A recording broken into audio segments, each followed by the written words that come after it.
rendu également public dans le communiqué final du dernier Conseil des ministres le retour des élections à 2 tours au Gabon, en l'occurrence la présidentielle et les législatives. À ce sujet, Guy Nang Bekale, politologue, réagit au micro d'Alain Richard Nzambadinga. Personne ne peut dire que revenir à 2 tours, c'est une mauvaise chose. Personne ne peut le dire.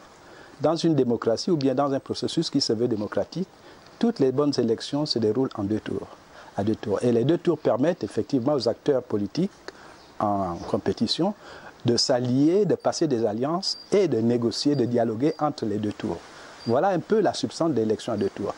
Mais au Gabon, la politique a voulu que nous passions de l'élection à 2 tours en 90 pour revenir à 1 tour.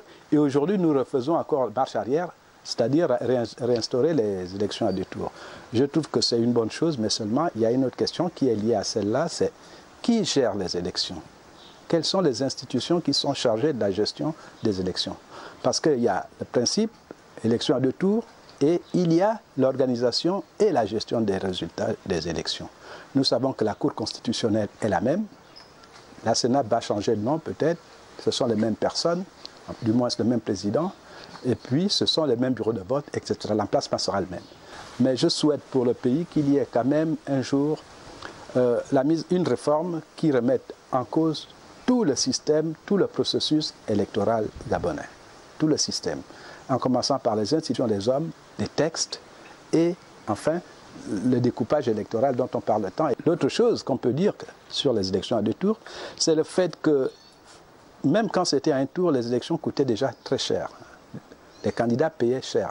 La caution, les frais de campagne, etc. Tout ce qu'il y a autour de la candidature et autour de la campagne électorale dans les provinces et dans la circonscription dans laquelle on veut briguer le siège. Et quand une élection passe de 1 tour à 2 tours, ça ne double peut-être pas le budget, mais ça augmente le budget électoral. Et c'est ça qui est à craindre parce que tous ces 140, combien, je ne sais pas combien ils seront, ça va rapporter évidemment des sous à l'État parce qu'il faut payer des cautions, il faut acheter, faire des affiches, ça va relancer peut-être un peu pour un instant l'économie nationale, mais ce n'est pas ça le but de cette élection. Et l'élection à 2 tours ne vient que compléter ce qui a été fait à partir du jour où on a organisé le dialogue d'Angonje.